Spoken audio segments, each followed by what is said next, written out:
दोस्तों, आज हम फिर प्रस्तुत हैं एक नई कहानी लेकर, जिसमें डर और रहस्य। उत्तराखंड की पहाड़ियों में छिपा था एक रहस्यमय गांव, जिसका नाम था पंथीगढ़। चारों ओर देवदार के ऊंचे ऊंचे पेड़, पत्थर की संकरी गलियां और एक ऐसा सन्नाटा जैसे वक्त खुद वहां रुक गया हो। इस गांव का इतिहास जितना सुंदर दिखता था, उतना ही भयावह भी था।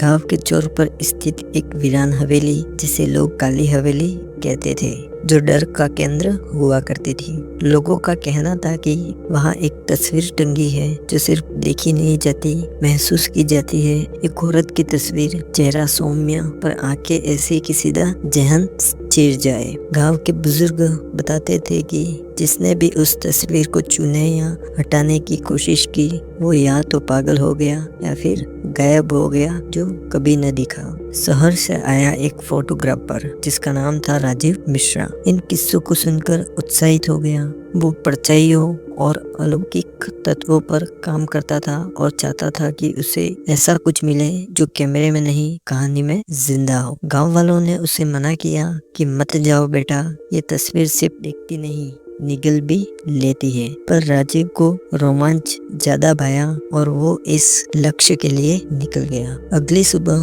वो अकेला अपने कैमरे के साथ उस हवेली में दाखिल हुआ। हवेली टूटी फूटी थी, लकड़ी की सीढ़ियां चरमराती थी और हर कोना सड़न और सीलन से भरा हुआ था। लेकिन बीच के हॉल में एक दीवार पर लाल पर्दे के पीछे वही तस्वीर टंगी थी। राजीव ने पर्दा हटाया और पहली बार उसकी आंखें तस्वीर की आंखों से टकराई। पल भर को ऐसा लगा जैसे वो औरत अब भी जिंदा है और उसे ठीक तरह से पहचान रही है। राजीव ने हंसते हुए कैमरा निकाला, एक तस्वीर ली, फ्लैश चमका और तभी एक अजीब सी फुफकार उसके कानों में सुनाई दी। उसने मुड़कर देखा तो कोई नहीं था, लेकिन जब उसने कैमरे का स्क्रीन देखा, उसमें जो फोटो थे, उसमें तस्वीर की आंखें सीधी कैमरे की ओर थी। हो सकता है ये संयोग हो, उसने खुद को समझाया। पर तभी उसे लगा जैसे उसकी गर्दन पर कोई ठंडी सांस ले रहा हो। वो दोबारा कैमरा उठाकर बाहर भागा, पर दरवाजा अपने आप बंद हो गया, जैसे किसी ने उसे अंदर बंद कर दिया हो।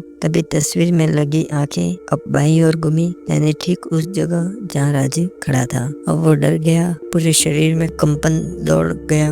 वो दरवाजा पीटने लगा, कोई है बाहर, और तभी दरवाजा अपने आप खुल गया। वो बाहर की ओर दौड़ा। गांव पहुंचकर वो बुखार में तपने लगा। रात भर बड़बड़ाता रहा, वो मुझे देख रही है, मेरी आंखों से मेरी आंखें अब मेरी नहीं रही। राजीव की जिंदगी अब पहले से उलट गई थी। वो अब वही इंसान नहीं था जो पंथीगढ़ जाने से पहले था। उसके चेहरे पर तनाव की रेखाएं गहराने लगी थी, आंखों के नीचे काले घेरे और हर समय बेचैनी, जैसे कोई उसे लगातार देख रहा। कमरे में अकेले बैठते हुए भी वो खुद को अकेला महसूस नहीं करता था। बार बार पलट कर देखता जैसे पीछे कोई खड़ा हो।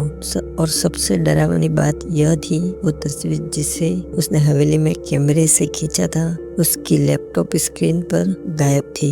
फ्रेम में कुछ नहीं था, बस एक काली दीवार थी। राजीव ने सोचा कि शायद कोई तकनीकी गड़बड़ी हो, लेकिन जब उसने अपने मोबाइल से खींची गई अन्य तस्वीरें देखी तो रोंगटे खड़े हो गए। हर तस्वीर में, चाहे वो पार्क की हो, रेलवे स्टेशन की, किसी दुकान की या उसकी खुद की सेल्फी, वही औरत मौजूद थी। कभी शीशे के पीछे, कभी किसी परछाई में, तो कभी उसकी आंखों के ठीक पीछे। शुरुआत में वो ये सोचकर खुद को समझाता रहा कि ये कोई भ्रम है, उसकी थकान है, लेकिन एक रात सब कुछ बदल गया। रात के 2 बजे उसका मोबाइल अचानक बजा। स्क्रीन पर नंबर नहीं था, बस काला बैकग्राउंड और कोई नाम नहीं। राजीव ने अनजाने में कॉल उठा लिया और तब जो आवाज आई, उसने उसके शरीर को बर्फ जैसा जमा दिया। अब तू मुझे हर जगह देखेगा, लेकिन खुद को कभी नहीं देख पाएगा। राजीव के मुंह से आवाज नहीं निकली। वो चुपचाप मोबाइल को देखता रह गया और कॉल अपने आप कट गई। अगले ही दिन उसने अपने सारे कैमरे जला दिए,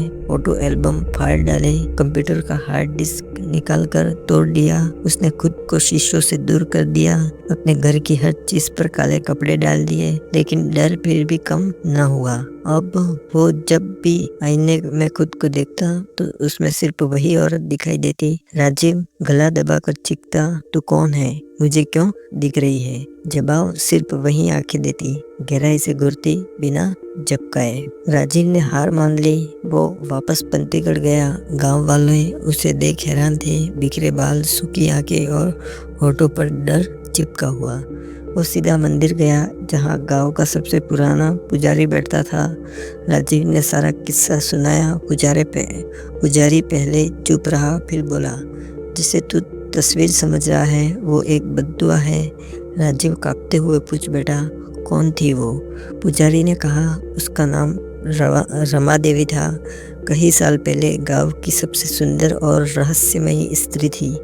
लोग उसे डायन समझते थे क्योंकि गांव में जिसके भी साथ वो मिलती उसकी मौत हो जाती। एक दिन गांव वालों ने उसे जिंदा जला दिया। मरने से पहले उसने कहा था, जिसने मेरी आंखों में झांका वो खुद को कभी नहीं पहचान पाया। राजीव को जैसे किसी ने भीतर से चीर दिया हो। तो अब क्या बचा है? उसने टूटी आवाज में पूछा। पुजारी बोला, सिर्फ एक तरीका है। जिस कैमरे से तूने तस्वीर ली उसे उस हवेली में ले जा, उस तस्वीर को जला, लेकिन जब वो जले तो तू भी उसका सामना कर। अगर डर गया तो वो तुझे कैद कर लेगी हमेशा के लिए। अगर डटा रहा तो वो तुझे पहचान कर छोड़ सकती है। राजीव जानता था ये सिर्फ डर की लड़ाई नहीं थी, ये पहचान की जंग थी।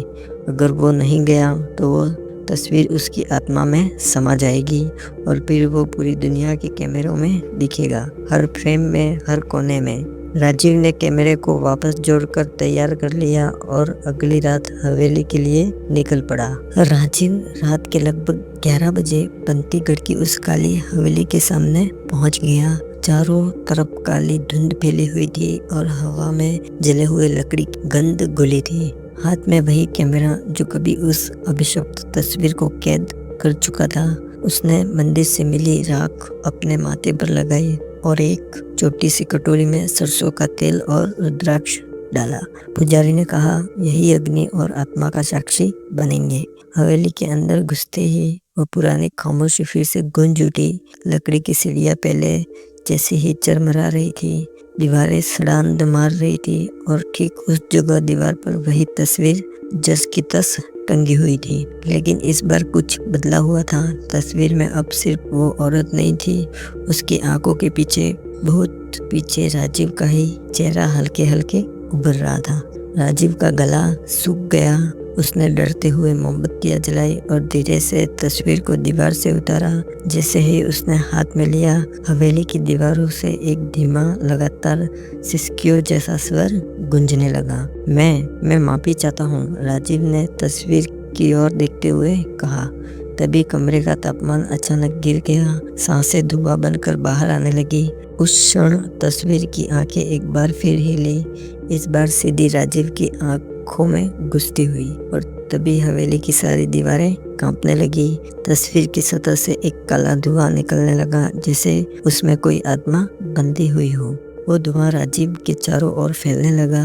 राजीव के कानों में आवाज गूंजी, अब तू ही मेरा फ्रेम है। राजीव डर के मारे पीछे हटने लगा, लेकिन तभी उसकी आंखों के सामने दृश्य बदलने लगा और वो खुद को उस तस्वीर में खड़ा देख रहा था, उसके हाथ ऊपर, जैसे उसे कोई कैद कर रहा हो। सामने वो औरत खड़ी थी, मुस्कुराती हुई, जैसे जीत उसी की हो।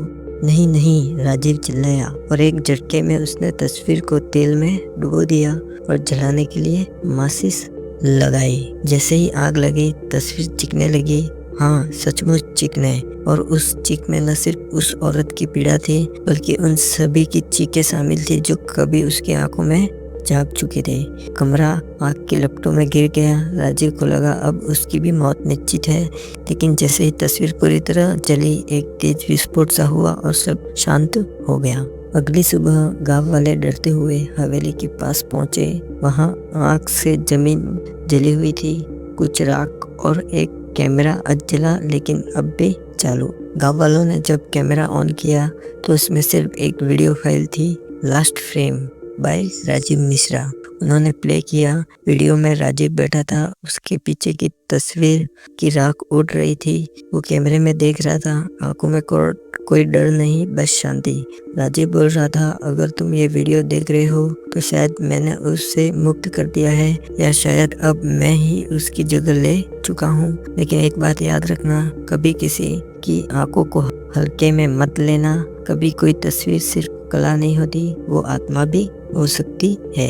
वीडियो समाप्त हो गया। कुछ महीने बाद एक लोकल आर्ट गैलरी में एक नई तस्वीर लगी थी। सिंदूरी बिंदी वाला एक युवक, हल्की सी मुस्कान, लेकिन आंखें बेहद गहरी और बेचैन। नाम था द वॉचर अननोन।